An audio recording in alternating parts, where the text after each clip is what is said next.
We're just getting situated here, everyone. We'll be starting in just a moment with this wonderful panel. Good morning. Hello, everybody.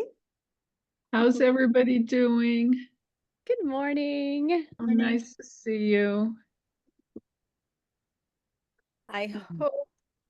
We have some people that are becoming regulars on Murderous March. Some of you have been on panels a number of years. We're so glad you're back.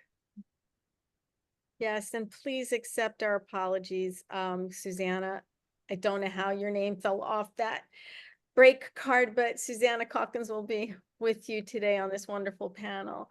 I'm going to hand the panel over to Lori to get started, and we do have one panelist who may be having a little trouble getting here on time, so we're going to begin. And if Frankie Bailey makes it, Lori, our moderator, will reintroduce her then and kind of seamlessly enter her into the panel. I'll let Lori take over. Great. Thank you so much. Welcome to the Reluctant Sleuth panel. And I am delighted to have this wonderful group of authors. We're going to have a lot of fun today. And thanks to the Sisters of Crime in the Upper Hudson Valley for hosting this Murderous March get together. I have all these nice little alarms on my phone set up, and my husband was looking at me. He's like, "Why do you have a murder Zoom?" I set up. I'm like, that's how we roll. Well, my name is L.A. Chandler, or Lori Chandler. I am the author of the Art Deco Mystery Series, a 1930s series of books that takes place in New York City with a famous mayor, Fiorello LaGuardia. And I try to take a different look at the kind of the beauty out of ashes with the 1930s and the Depression, the art, the humor, the adventure. And I am so honored to get to be with these wonderful authors today. I just think we are going to have so much fun, and I had no problems coming up with lots of questions. I am going to give just a quick bio for each author, and because I get bored reading bios, I asked them to include a little boring fact about them or a weird or unknown fact about them.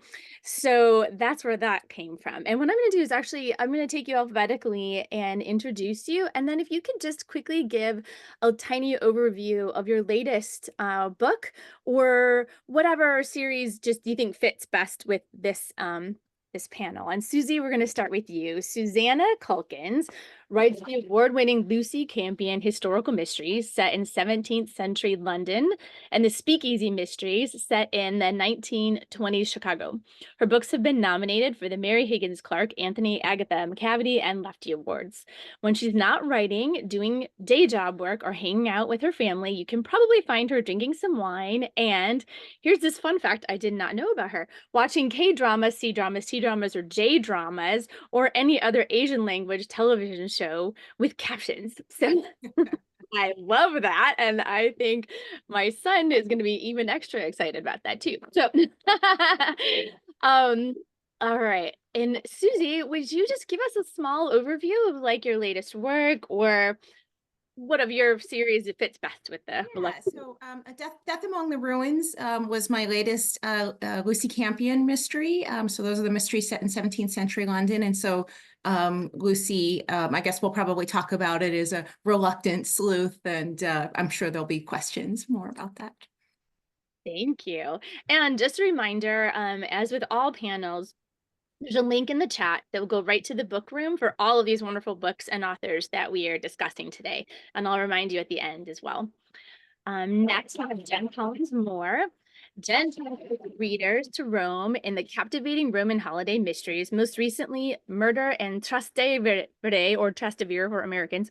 Her short fiction has appeared in Mystery Weekly and Masthead, Best New England Crime Stories. She's the immediate president of Sisters in Crime Chicagoland and a founding member of Sleuths and Sidekicks. Weird fact for her is she's a recent convert to the sport of dog agility, and she spends hours taking her dog over PVC pipe jumps and weave pools in her basement during cold Chicago winters. I love that.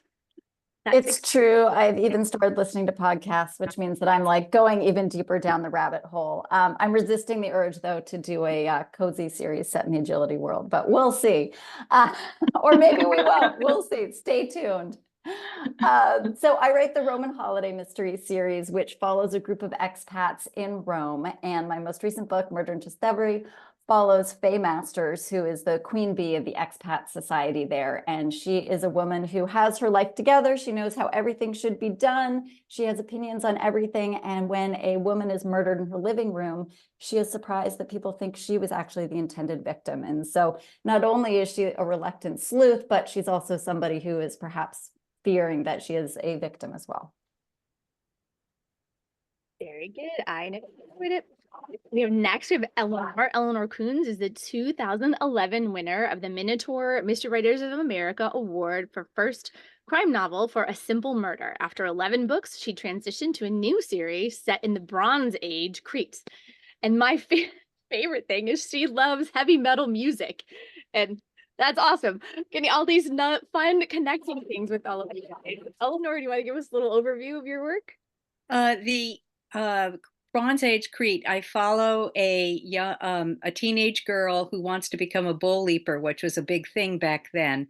And in the first one, her sister is murdered. And then in the second one of the bull dancers is murdered. And of course, she gets involved. Naturally. We all got to.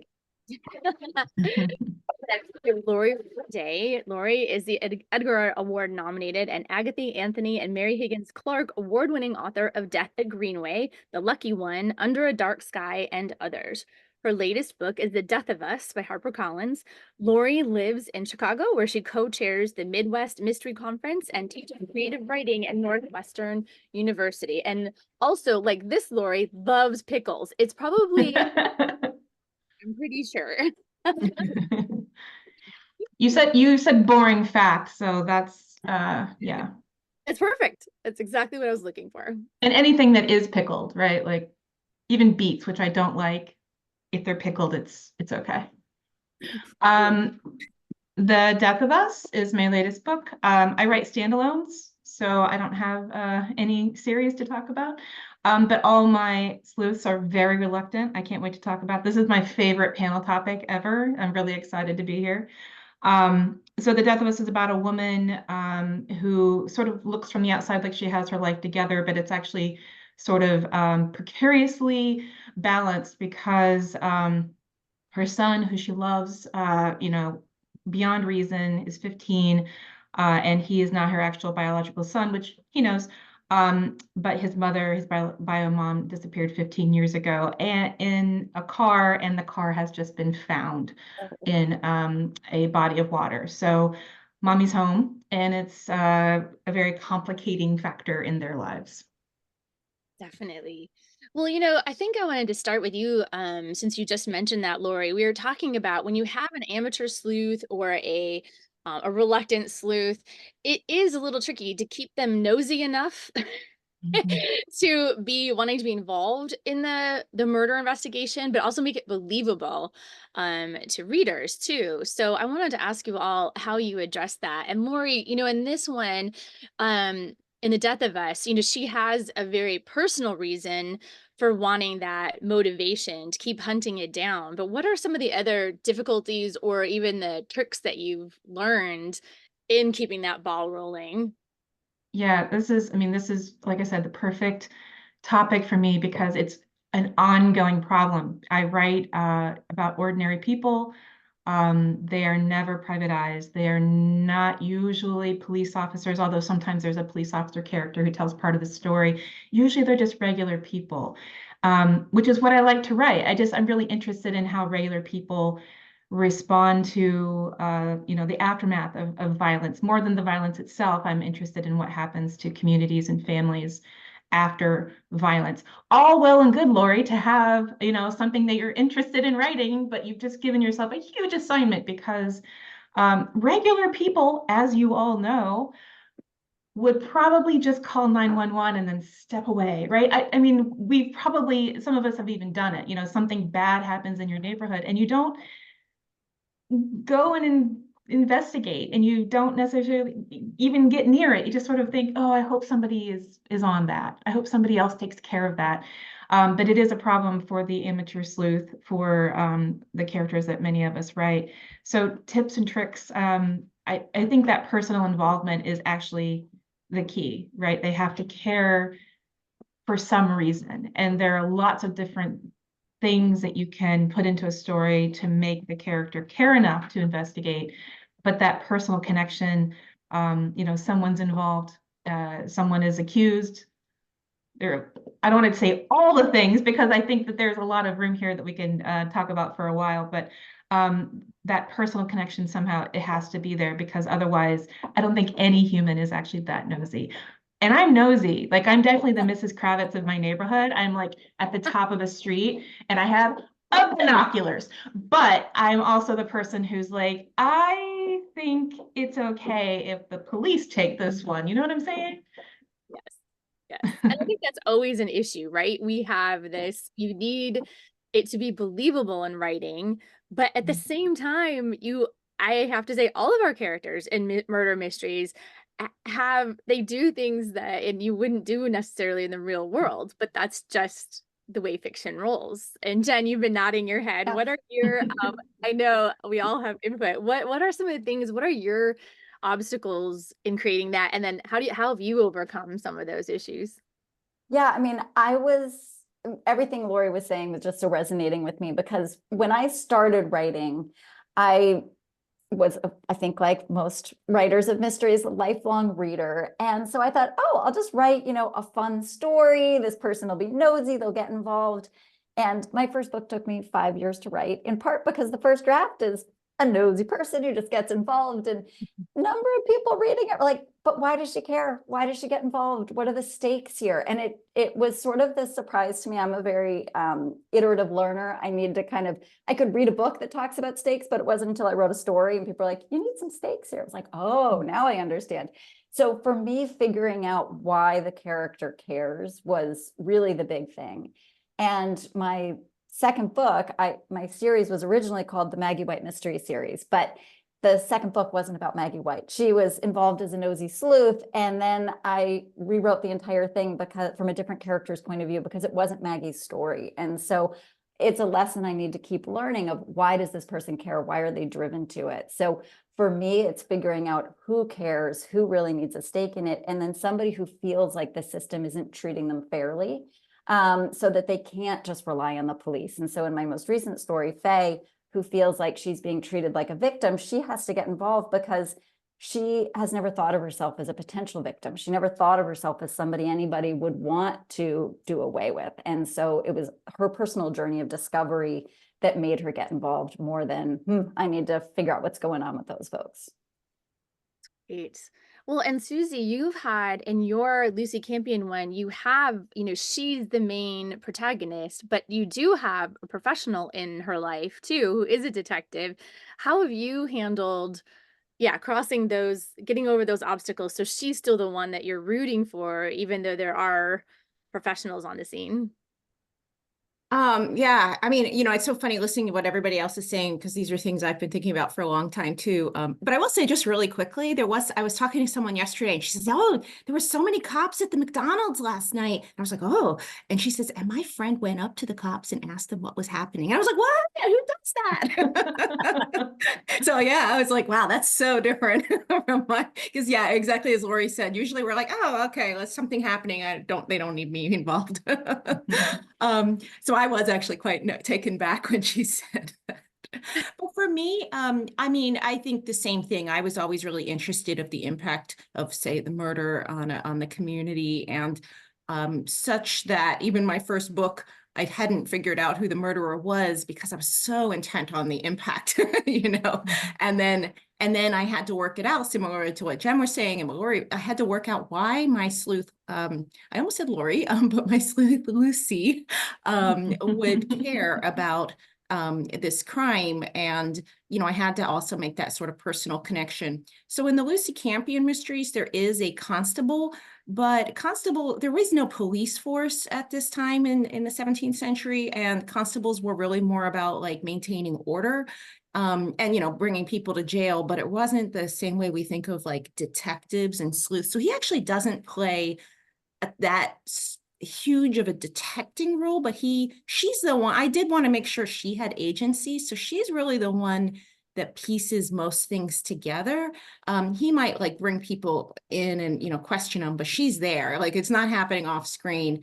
And I wanted to make sure that this is Lucy's discovery and Lucy's path, not my constable's, even though, I like him a lot. And then I also have another character, Adam, who's a lawyer, but he doesn't bring in, he's also, they are not really the sleuth. They're more like listening and being part of the process of her exploration, because I really wanted her to have agency in a time when women didn't always have the agency that we might want them to.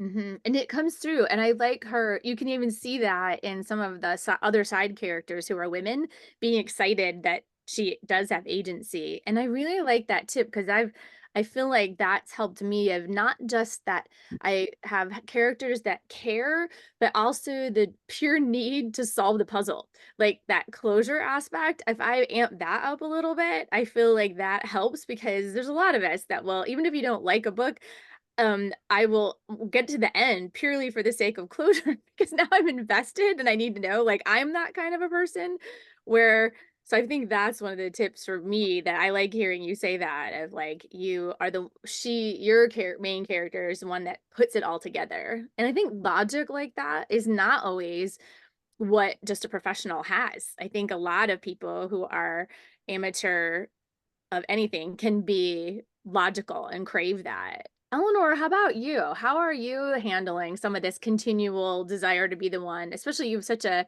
ancient time frame right now? Yes. When I started with The Simple Murder, of course, I used as my protagonist a middle-aged man, and he was accused of murder in the first book. So, of course, he had a huge personal stake in solving the murder. And but when I started the second one, I wanted to do something very different. I wanted to do it from a woman's perspective. And like Susie was saying, it's very hard for women to have agency, particularly throughout history. So I went back to a time where actually women were quite powerful. And I made her almost a rock star. The bull dancers were revered. I mean, there's the discussion is still out about whether that was a religious ritual or a sport. Probably both, is my opinion. So I put her in that kind of a setting, but it's also a very supernatural culture. And one of their beliefs was that if a young girl or a woman, they got married in their teens, children in their 20s, grandmothers in their 30s, and dead in their 40s. So their whole lifespan was kind of telescoped. So I wanted to give her a reason. And their idea was that a young girl who died before she was married or had children became a spirit called a Willie and haunted the family. So that's Martus's motivation. Her sister comes back and basically tells her, "You have to solve my murder." So I brought in a little supernatural. What was the dancing that you said, Eleanor? Bull dancing, it's bull leaping. What I mean, if you think about it, it is terrifying.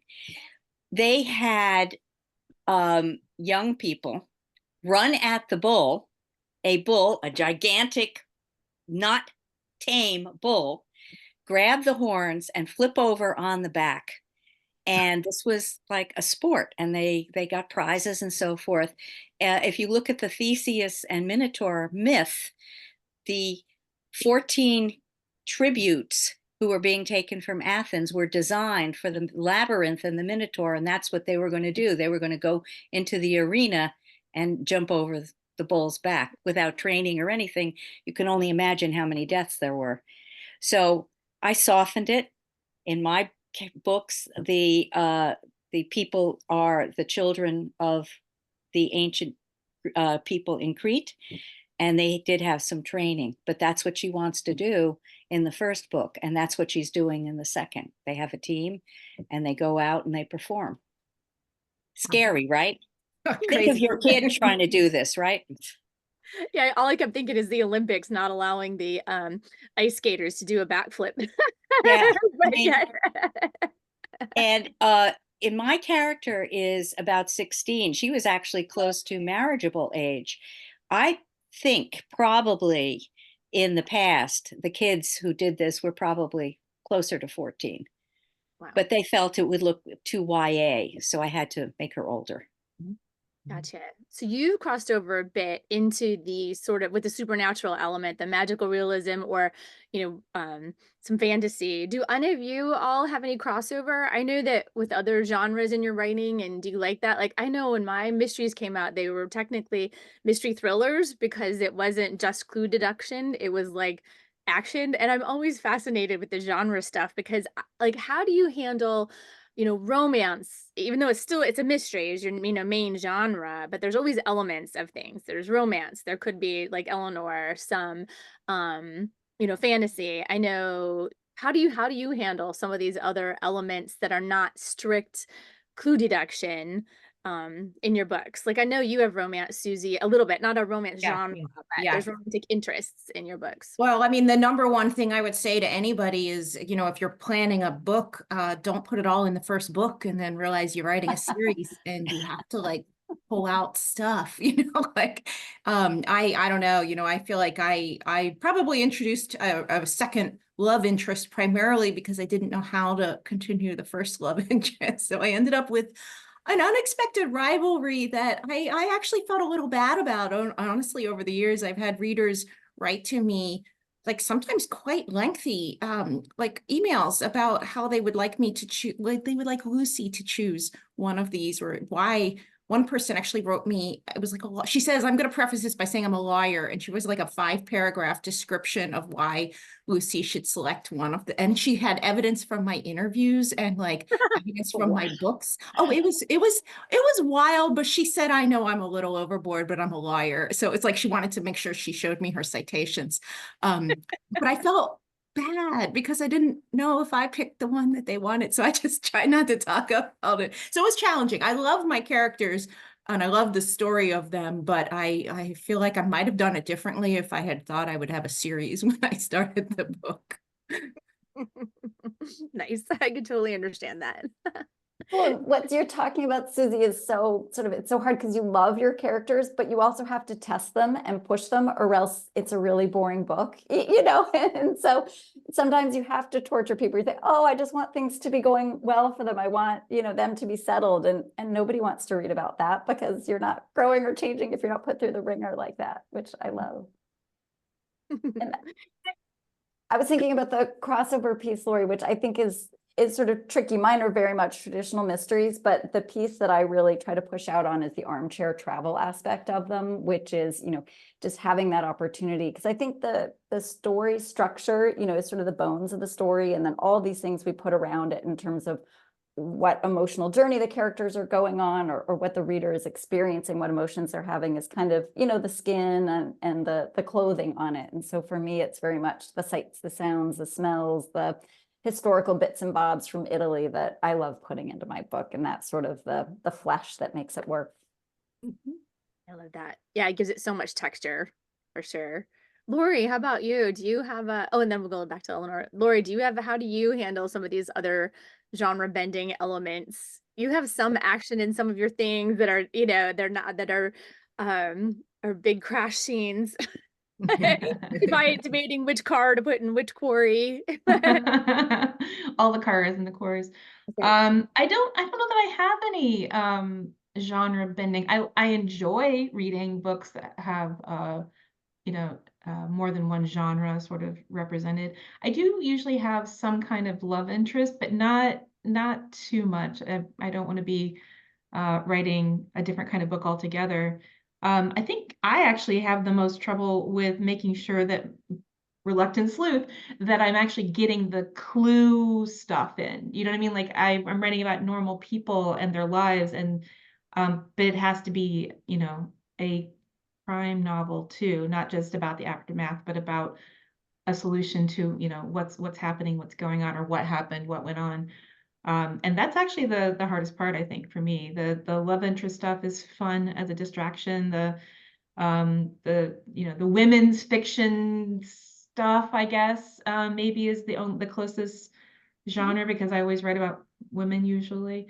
In this book, there is actually a love interest, and he tells part of the story. So I don't think I've ever done that before, now that I think about it. So maybe that, I don't know.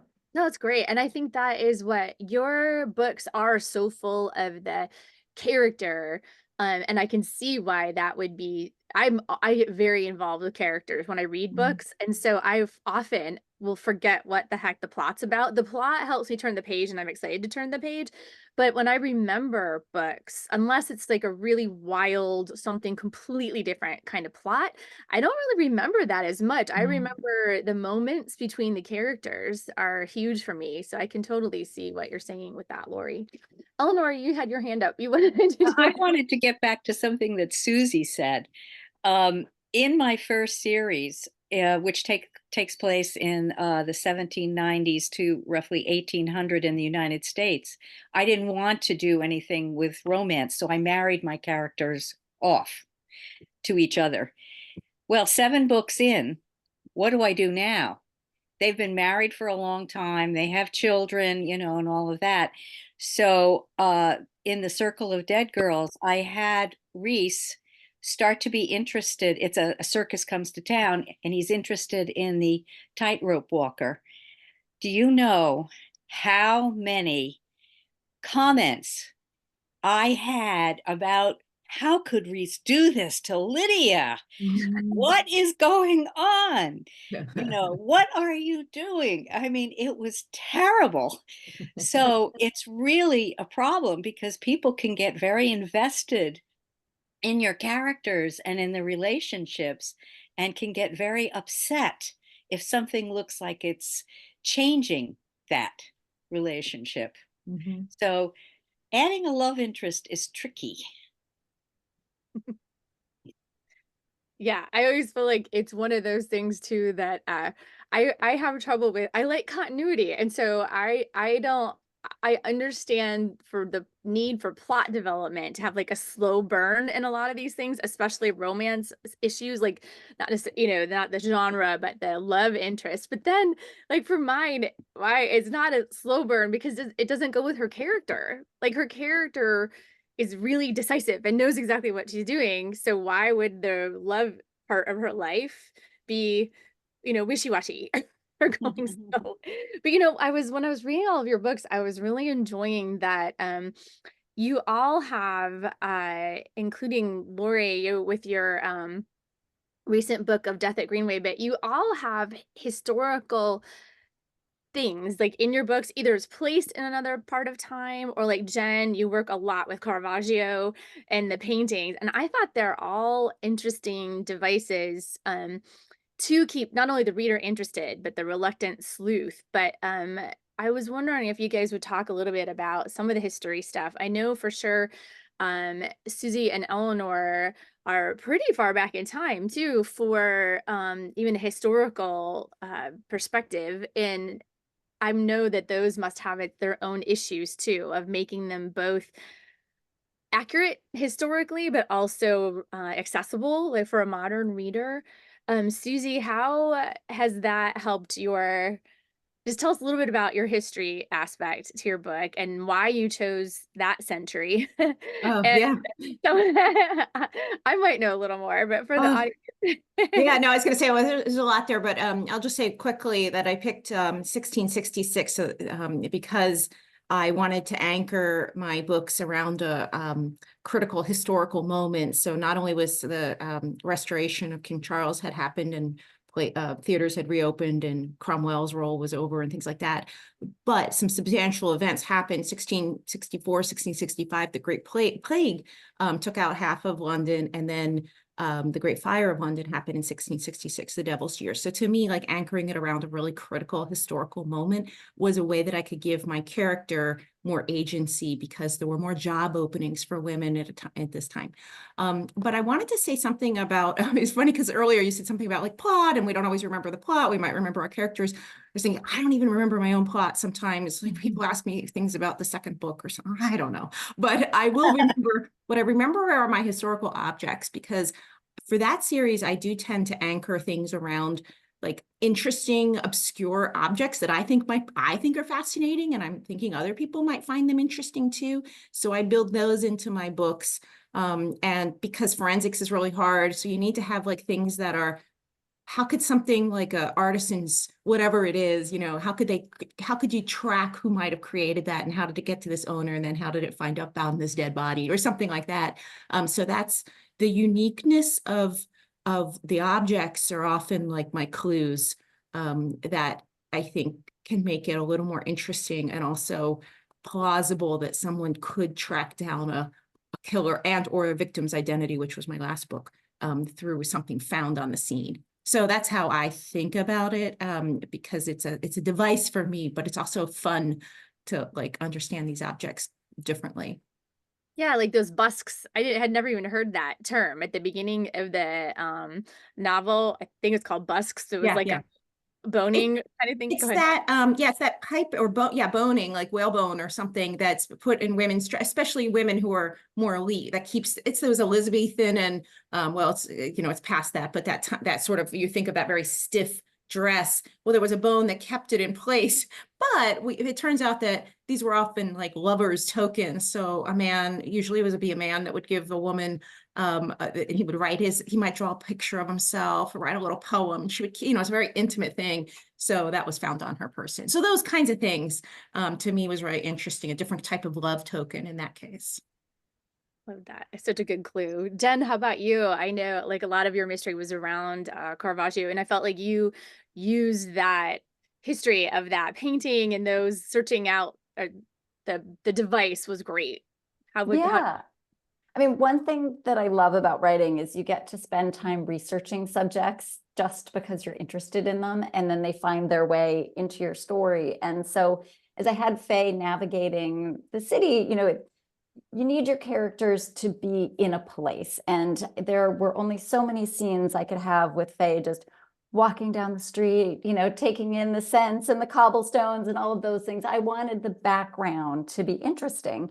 And so I had her going to some museums, but she wasn't leading tours, which is what my first book had. And then I came up with the idea of giving her a quest, which was to see all the Caravaggios in Rome. This was a plan that she'd made up before the dead body. It is a city where you can see amazing artwork, and to choose one artist to follow was the type of thing she would do. She was organizing activities of, hey, gang, here's our schedule. We're going to go see all of these. And so I was able to have her taking in these Caravaggios as she was pondering, interviewing, doing all the things you need to do in a murder mystery, to work in those clues and all those pieces. But I also was able to use them as sort of a part of her growth, because she was looking at the artwork and we're seeing this art through her eyes. And Faye is not a historian. She's looking at these pictures saying, here, that's important. I wouldn't want that in my living room wall. And I felt that way too, going through some museums. You're like, boy, there's a crucifixion right there, and I can understand what's interesting about it. And in going through that process and learning sort of what was very breakthrough about Caravaggio, which was that he really brought the humanity into all this religious art, that instead of just, you know, making the characters from the Bible seem like people on high, making them seem human, having dirty clothes, having bare feet, all of those pieces was really breakthrough. And as she learned about Caravaggio's life, because she's a good student, she's the type of person who's not going to go on a quest without doing her research, she started looking at people differently. And it was that different lens that actually helped her solve the crime, because she needed to understand the people around her and what their real motives were in seeing them for their humanity. So I was able to use the Caravaggio as something I was interested in, bring it to the page, but then also to sort of chart Faye's change and how her understanding of the world had evolved. Right. I love it. And Lori, most of your work is modern day, other than the Death at Greenway, which is Agatha Christie. So two questions for you. One is, how did you like writing a historical with Agatha Christie as the kind of the center of it? And then also for your current day ones, do you use like real crime things for inspiration, like real news stories? How do you get some of those ideas or clue deduction, or do you literally come up with all of it, or do you use something as like a springboard? Sure. So Death at Greenway was the hardest project of my entire life. How did I like it, you ask? It was a loaded question. I don't know if like is a word that actually it became it was like the sort of project that I only did because I wanted it to exist, and it was a big challenge to myself to do that project. But it ended up being so difficult and so challenging that it has a special place in my life that I probably will never have that kind of relationship with a book again, right? Until I try it again. But it was difficult, and I don't know how you guys do it, the ones who do historical novels. I mean, incredible, the things that you pull off. I am in awe of that. Um, and I didn't know how to research, so I had to teach myself how to research to be able to do that project to begin with, right? And then most of my books are contemporary. I'm, back to contemporary. The latest book, The Death of Us, is set in contemporary times. But the crime in this book, is a historical crime. It's something that happened 15 years ago, right? Not history, but you know what I mean. It's a problem of something that's happened in the past, and I have to explore it and solve it in the current time, right? So in a way, it was a little bit of a trick as well. Another challenge. Yay, self. So the trickiest part about this book was figuring out how to reveal information to the reader and to myself, because obviously I don't know what I'm doing as I set out. I'm a pantser through and through. Reveal information about something that happened 15 years ago now. And I added a different voice. I had one person telling the story, and then I had two people telling the story, contemporary times, and then I realized I need somebody who knows what happened. Neither of these people are going to help me out, and who is that, and how can I get them talking without sort of just zipping up the story and it being over in 25 pages. So that was the challenge for The Death of Us. I don't use real crimes from beginning to end, although sometimes I am inspired by real crimes. In fact, The Death of Us, the inspiration for this story, two things very quickly. I was in a plane. It was a clear day, 30,000 feet. I looked down and I could see very clearly a little tiny quarry with water in the bottom of it. And I thought, as we all do, mystery writers, there have got to be a lot of dead bodies in water like that, right? Like that's just how our minds think. And so that was the beginning of that story. I actually did take some notes in my phone about like what kind of story could I write about a quarry, and how could that be a murder involved? The other part of that story was not too long after that moment. I heard about a real life crime in which a woman had gone missing in her car, and her husband or boyfriend was imprisoned for doing away with her in some way. They had not ever found the body, but then they recently, when I was even thinking about this story, they had recently recovered her car in a body of water, and it was very clear from like that sort of turn in the road that she had just had an accident, and so her husband or boyfriend was in prison. I have to assume that he was released after they found the car, but the idea of that that narrative of the boyfriend did it, the husband did it, it's mostly true. Sorry if any of you guys are here, but it's not 100% true. And in this case, that narrative sort of leapt ahead of what could be known and had imprisoned an innocent person. And that part of the story was really interesting to me. So that's what I borrowed from that for The Death of Us. I love that. Yeah. I'm always very curious. And so I think being curious helps you figure out a lot of these issues when you're working through. Like I'll sit and just ruminate, like I'll get my characters into a pickle and I'll just go for a walk for a while and be like, I don't know how I'm gonna get her out. Like and I think being curious like that and thinking of those things is really helpful, you know, when you're creating. And how about you, Eleanor, with your writing? So back in history, how did you get involved with that? I know you want to pick a time where women were powerful, but it's still an unusual time to pick. And how did you use it with your mystery work? Well, I will say that when I was starting to research it, I had developed a tremendous appreciation of newspapers, because even though Will Reese was in the 1790s, there were newspapers, contemporary newspapers, and you can look at them and you can see quite a lot, and you can find out a lot of information. Going that far back, it started with a trip to Greece, and we visited Knossos, which is excavated ruins, which they have tried to paint in what they think were the colors it was painted in, to kind of recapture the vibe. And they put around these giant white structures, which are called the horns of consecration, which come up like this, have points, and then come down to a center. So there, and they recolored in a lot of the mosaics and the paintings. Very, very inspirational. But when I started my research, I realized that basically what it is dependent on is archaeological excavation and theory. So I have subscriptions to Archaeology Magazine, The World of Archaeology. I've read the book of the original man who started the excavation of Knossos, who said, by the way, that despite all the pictures of women and that shows them in positions of power, that it couldn't possibly be true because women couldn't do that. Just saying. So people's prejudices come out quite clearly in their research. But so basically, when you go that far back, what you have to do is look at all the theories, and look and decide which among them works for you and works for your story, and hope that that is the plausible choice.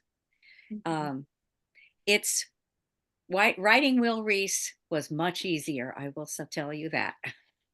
But at the same time, I also have really, really loved the research, and I hope to go back there and visit Crete again and kind of refresh my memory and look at some of the excavations in other parts of the island that I didn't see.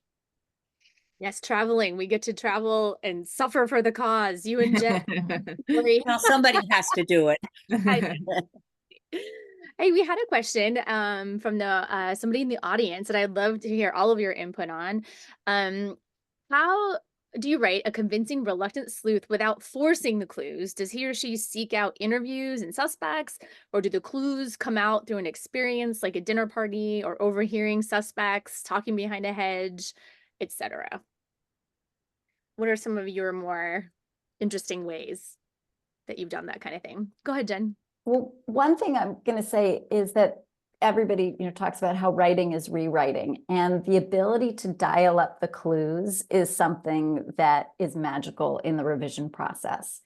And so what I will do is I've got some sort of key markers that I need to have along the way, but when I finish reading it, if I need to make somebody else suspicious, dial up a red herring, or need to make things a little bit more clear, that is something that in revision can be a magical thing. And so even just the body language of a character, if somebody is, acting squirrely, clutching a glass tightly, somebody shifting in their chair, those are things that when you're writing them might feel like, oh my gosh, it's so obvious, or, obviously distracting, or whatever it is. But to the reader, it can be just enough of a, something's off here. But then you go on and you've got a misdirection here and you've got a misdirection there. So for me, it's something that, other than sort of some of the key markers that they can point to in the sum up, that sort of the key things, but more those atmospheric things that shift your attention one way or the other.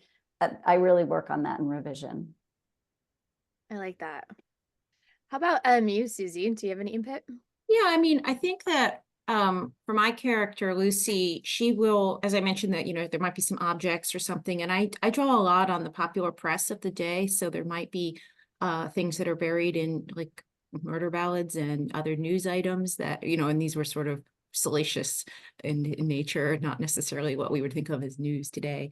And how she gets her information, you know, she might have to, because she's a printer's apprentice, and so she has access to these kinds of documents, or she goes and trades for them, and so she can kind of track down, like, knowing that some of this information is not always accurate, but some things are, and then also she can track down sort of artisans, objects, who created it, when was it created, who was it sold to. And she does do the listing at the doors. She goes to the markets. She's watching people. You know, again, I made her they didn't call it working class, but she's a servant and then a printer's apprentice. And she's able to walk through markets unattended. She doesn't have to be chaperoned as a woman of an upper class might have had to do. So she's able to kind of move around and get information. So yeah, I have her sneaking and listening too. Yeah, I think sometimes it's those professions, like that is like a servant's perspective. They hear everything and they're Yeah. invisible. So I love adding people in that are either like that. Like one of my characters' best friend is an investigative reporter, so they can be nosy together. So I always think that always helps too.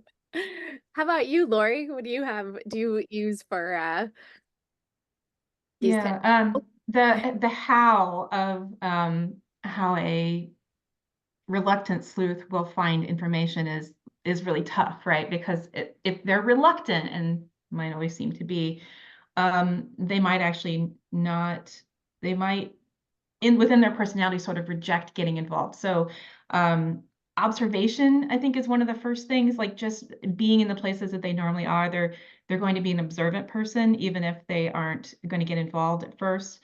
An observation might lead to, you know, a certain level of curiosity. You know, being a curious character is always a good personality trait. Or to have that personal connection that we talked about, the, you know, someone they knew is the victim, or someone they knew is accused of the crime, or they're accused of the crime, or you know, this crime sort of somehow affects their life in a way, you know, there's danger out in their community, and maybe that's enough to have a personal connection to it. So curiosity, and then you get into you know, a deeper connection that will lead them to actually take, but everywhere they go, you know, their jobs. I always take a really close look at what my my protagonist is going to do for a living, because they need to be, if they're not going to be, you know, Nancy Drew nosy, they're going to need to be in a place where things are going to happen near them and people are going to be talking near them. Or in the case of Lisette, the main character, the protagonist of Death of Us, she works at her son's school. She's locked up all day in a school, but you know, her son and his friends and their parents are all sort of part of the story. And that's where she met the police officer as well. So but she's also in a position where she has access to information. She's not supposed to have that information. She's definitely not supposed to be digging through it, but she's got access to the student database. So she's got some information about people that she usually tries to keep to herself, but you know. And hobbies, you know, maybe a job, hobbies, and their personality, the combination of all those things can put them in places where they will pick up information. I love that. That's great. Eleanor, do you have anything else to add about how to Um, use? I just wanted to comment that one of my hobbies is weaving, hand weaving. So my first protagonist was also a hand weaver. Weaving has a very, very long history. So I made Martis's mother a weaver, so they're connected to textiles, and several of the clues involve textiles. I think it's very useful to use physical things that would be around that tip you off to something that is off or not quite right. And she has a habit of taking off her fancy skirt and running through town looking like a boy. So she is pretty invisible herself and is able to go places and hear things that she might not be able to do as dressed as a woman, even though women had more power. Plus, other characters have agency, and they hear things, they know things, and if they happen to mention it in her hearing, well, it's not her fault that she listens. Right. Exactly. I love it. Well, someone else had another question too about it says, doesn't your reluctant sleuth at some point stop being reluctant? And especially with a series or a longer book, it's true. It's not like you're really dragging them along. But like, what about when do your characters get to that point of capitulation where they're no longer reluctant and they're all in? Do you have it where it's, where they realize it, or do you string them along and they're still reluctant because they don't really want to get involved, but they feel they should? How do you guys handle those? I think it's probably something like what Lori was talking about before. There has to be some urgency and need, and even if the person doesn't want to be involved, it's a dead body. Why do I have to? But it's like what Lori was saying, that the person is, maybe they've been accused of the crime, or someone they love is accused of a crime and faces, or maybe there's some problem in the community. And so that will continue to drive them, even if they're sort of like, oh, why am I doing this? And, for people who write series, we have to kind of continuously say, how are you getting dragged in again? I actually had to make a sort of joke about it at one point, which I'm sure a lot of us do. Like, oh, come on, Lucy, you're in this again. Like, I thought you hate this stuff. But, I think that's part of, you have to have a need. Your protagonist needs to be able to do it, because otherwise that would not be a very good book. Like we always say, like, oh, okay, dead body, really is nothing I can do, it's over. Right. Very boring. And I'm so in awe of people like you, Susie and Eleanor, who can do that, because I thought, aha, a series, that's what you should do. And then when I wrote my second book, I didn't pull it off. And that's why I needed to change it and have a different Reluctant Sleuth, because I realized that my first Reluctant Sleuth, it just didn't fit for her to be the sleuth in the second one. So I think every author handles it in a different way, but I agree, you need to have them have skin in the game. They have to be I think you have to start being kind of creative with kinds of murders and death and objects. But I will say just really quickly about objects. It's so easy to have cliche objects for historicals, because, they really did use monogrammed handkerchiefs, but like if I have that found, like people will be like, I think I did put one in, but I was like, oh, come on, they used them. So I put it in, but I felt like it was a cliche, even as I was writing it. So I think that's really hard sometimes, but. Definitely. I know. And Jen, that was so interesting with the point of view, and the cliche is hysterical, because even having the things magically appear. I was reading a book, I can't remember last year, and it wasn't in this genre, totally different, not one of you. But it was so easy. Like, and it was some in the fantasy realm or something like that. And some person was like, oh, I just really feel that I need, to have this item, and like suddenly someone appears that happens to have that item, and it was so like magic wandy. I was like, you can't do that. You can't do that. But that point of view is interesting, because I found that interesting with Caleb Carr's From the Alienist and then To the Angel of Darkness in his second book. I love those two books, but they're the same cast of characters. But I kind of like the idea, like with your book, of not even from a sense of it being difficult to write. I love when you get to know characters and then another book is from a different person's point of view, but this is the same characters. I feel like that opens up a lot of interest, especially I would think as a writer, that could be very fun, because you almost get to these characters in a totally different way then. Yeah, I mean, I think Tana French is the master at that. Like, she's the one who sort of, in my mind, sort of opened my world up to that and I think part of it is you get to know this cast of characters so well, and someone who is a secondary supporting character, they are their own person. They've got their own wants and needs. And so to be able to bring that to life is really fun, because I think, people aren't in our stories, those characters, they're three-dimensional if they're interesting, not just your main character, but everyone around them. And they've got these whole stories that it's fun to be able to tell. I love that. Do you guys have any, I have just time for one more question, and it's gonna be mine. And then I'm gonna ask you about what you have coming in the next year or two. But do you guys ever have any real life things that have happened to you? Could be funny, could be real, that you put into any of your books because you're just so either a character, a person, something that you did? I'm asking because I do a lot because live in New York City, so really weird things happen all the time, and I'm always like, that would be fascinating to figure out why this happened. Do you guys have any? Oh, you're stumped. I think that sort of go thing ahead, Jen. happens all the time. That you know, you see someone on the street and think, that's the exact thing I need. I actually sat next to a woman on an airplane who was, I think what she was doing was using the fringe on her scarf as sort of like an anxiety, what do you call it when you're, you know, Fidget thing, us- like a yeah, fidget, like a fidget object. I think that's what it was. But it was driving me insane. And so I was writing on the plane, so I was like writing that scarf in, and it was like a really useful thing for this character that turns out like, oh, she has anxiety. Okay, that's really useful to me, to know that about her. But that fucking scarf was driving me insane at the time. So, you know, we have to be out in the world, and these things have to be gifts to us, right? Or they just drive us insane. I know Susie's a person who listens when she's out in public for you know, little pieces of I eavesdrop, you can say it. yeah, she's an eavesdropper of quality level. So just, you've been warned.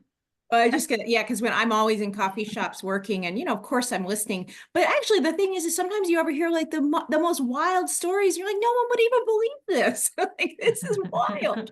So, I mean, I literally heard about the people, a body having been washed up on the shore of like, because I'm right by Lake Michigan, and and then it was a whole thing, and it was actually a very tragic story. Of course, the real life is always actually quite tragic. But I was like, boy, if I put that in, like, nobody would just believe this story. True. I was on a Disney cruise with my grandchildren, and I saw obviously a mother and son who had very unusual facial features. Their mouth like turned down in a very peculiar way. Well, I wrote it into my story, of course. So you never know when you're going to come on to something that piques your interest. Jen, I agree. It's fun to be able to just twist those little things, get things out of your system when you notice them. And I think I didn't realize when I started writing how much you needed to include the body position. What are they doing with their hands? How are people moving through the world? So I really love the fact that writing's made me so much more observant of those things that I don't think I noticed so much before. Definitely. I think we're sponges. When you one of my main villains I had from a man standing behind me in a Starbucks line, and I was like, okay, I can't take it. Like, he was totally a villain. Absolutely. Well, what all do you have? We have just a couple minutes left. What do you have in the coming year? Is there anything that's coming out? Where are you going to be, or what are you working on? Lori, you want to start? I don't have a contract for it, but I am working on revisions for what would be my 8th book. I'm calling it Wreck Your Heart, and it's about a country music singer here in Chicago. Yes, they exist, and I had so much fun writing it, which is a sentence I have never said about any of my books before. I had so much fun writing it. Amazing. I love it. I love it. Eleanor, how about you? The second Bronze Age Crete book comes out in a couple of weeks, April 2nd, and the third is with the publisher right now. So what happens? Nice. Jen, how about you? I am taking a break from the Roman Holiday Mystery series, and I'm working on a totally different type of project, which is taking me a very long time to think through, but I'm having so much fun. That's great. I love it. I love hearing that it's fun. Susie, how about you? Yeah, also taking a break from the Lucy series, and then I'm almost done with my 10th book. But it's a start of a new series set in 1935 Chicago, so a little different. People ask me, am I going to have crossover with my 1920s Chicago? I don't know. That seems hard at this point. No. I can't say no, obviously it could happen. Yeah, you never know how little turn out for sure. But thank you so much. You guys have been a wonderful panel. I always feel like the time goes by really fast. And just as a reminder, there's a link in our chat for all the different books in the direct bookshop with this conference. So thank you so much for tuning in. And ladies, thank you so much for your thoughtful responses. It was really a lot of fun planning for this. And thank you, Lori. Thank you. Thank you for Oh, such was great questions. Yeah, terrific moderating, Lori. Thank you. So great way to start our panels with a bang. I love all the laughter, all the great information, and how different you all approach this. So thank you again. Look for in the chat for the book links for this panel, and stay tuned. We're going to have the next panel coming up is going to start at 12 o'clock on female sleuths. We'll see you in 15 minutes. Sounds great. Thank you. Bye. Bye.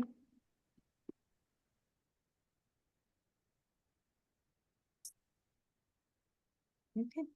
See ya. Have a great day. Bye, everybody.